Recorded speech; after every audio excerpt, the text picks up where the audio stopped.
This is the type of stupid things that make you wish you were normal. I hate the fact that it seems to favor lazy people. The wall is always giving me problems.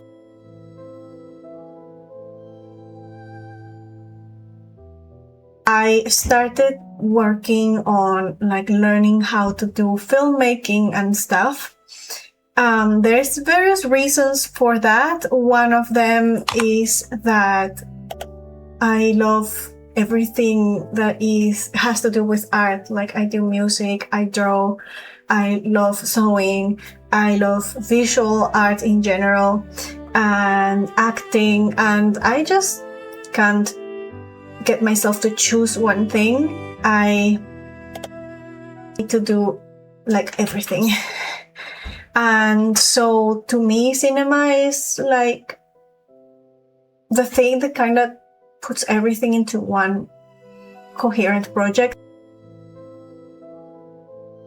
So one of the reasons why I created this character is because I am obsessed with everything 19th century and historic fashion and history in general.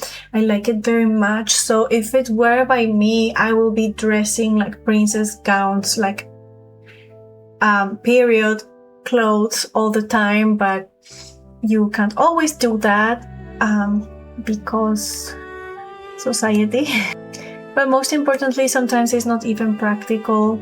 So why not creating this story of this girl? Basically, it's a girl trapped in 2026 because she created a time machine, and the time machine got broken this year. So now she's trapped in the modern world with no means to come back. So that's the whole story.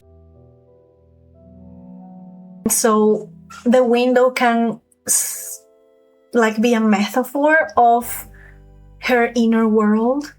And then when she opens the window, it's like she's opening herself to this wild new world that she doesn't understand. And it's a little bit terrifying, but she's filled with curiosity at the same time. So that is the story. When you are composing an image, normally you want to guide the direction where the spectator is gonna see. What do you want them to see first? And so everything, the composition, the light, the darkness, the colors, and the shapes will have the work of guiding the spectator towards where do you want them to see first? What do you want them to see first? What do you want them to see next? And that alone tells a story.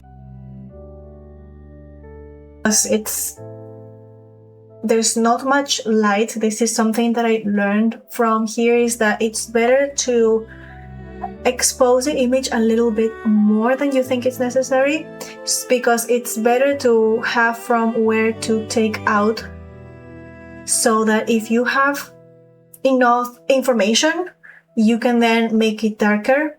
But if you make it too dark from the beginning and then you realize you don't have enough light, it's a bit hard to put light back in without getting some noise. So my lesson for the next time is that I should increase the intensity of my light a little bit more, so that I have more space to make it as dark as I want, but still having information inside, right?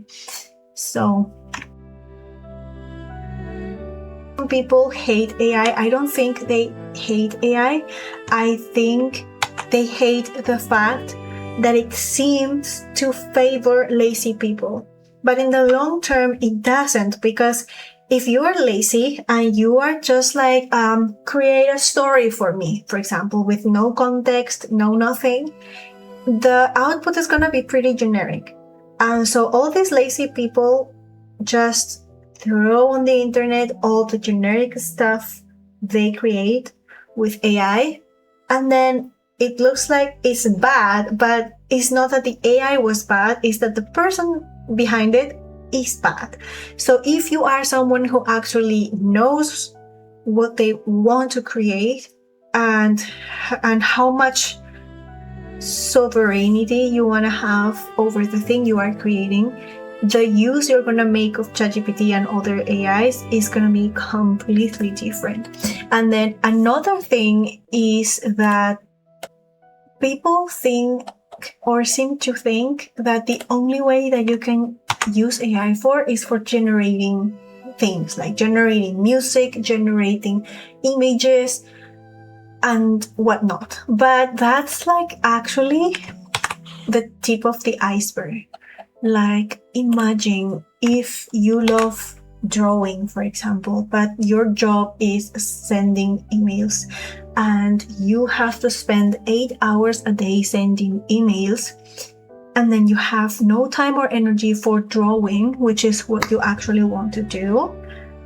But if you could use AI to create an automation that learns to speak like you and then sends the emails out, you are basically saving 8 hours a day that you could use for making real art, for example. So I think the use of AI is really to take all these tedious tasks that you don't like so that you can get them out of the way, and sometimes with more consistency, and then all the time that you save is for something that's actually meaningful to you. But that implies that you have something meaningful to substitute the meaningless work with. And many people don't have that and are not even interested in having that, you know.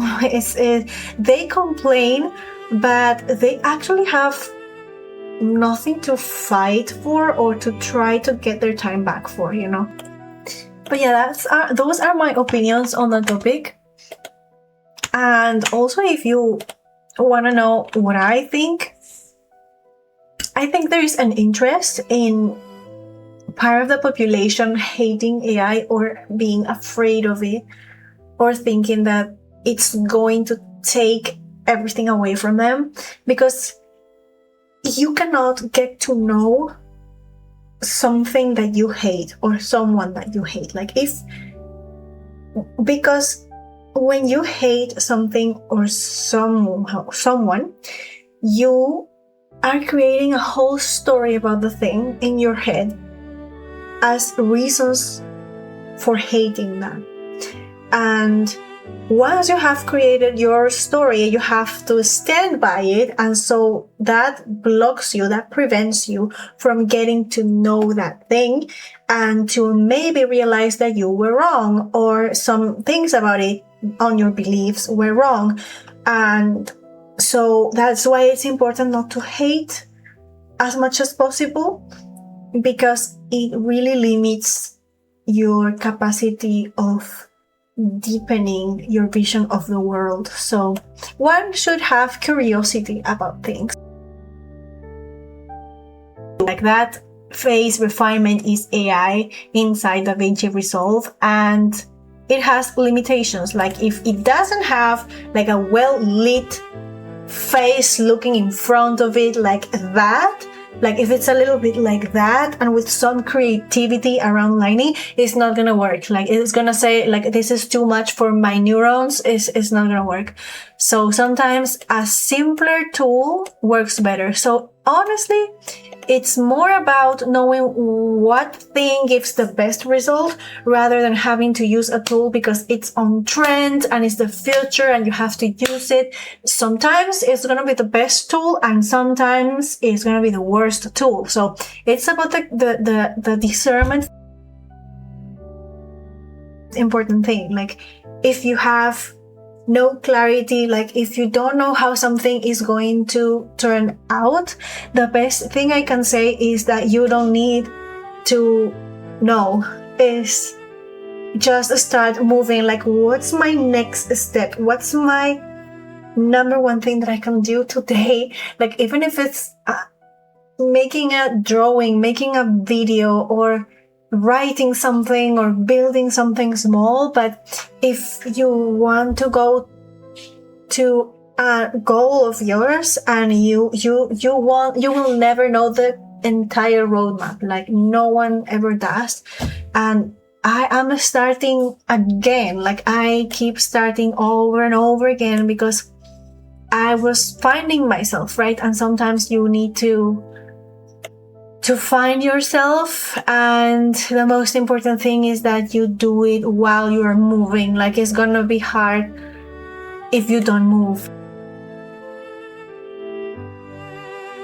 It's time for this to be out. So the idea is to be able to record like impressions or scenes or moments, you know, and then with those moments be able to create relatable content in a way that it can also be reusable. And because this is so beautiful and has so much work in it that it will be a shame not to reuse it.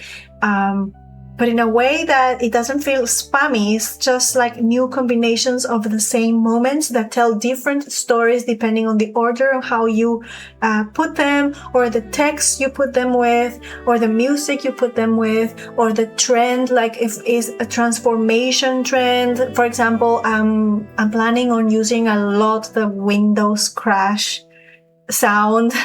It can work with some humoristic text and things like that, because these images, they could tell any story that you want, most probably, like, and so that's the idea of this thing. Like, in a place and a time where nothing seems to last, can we do things that actually are so good they can stand not only time but also the algorithms and this fast pace that platforms seem to be demanding on creators when we are creating content. Obviously, like there is this feeling where you have to be constantly feeding the machine. Like, many creators talk about that, especially if you are a musician, for example,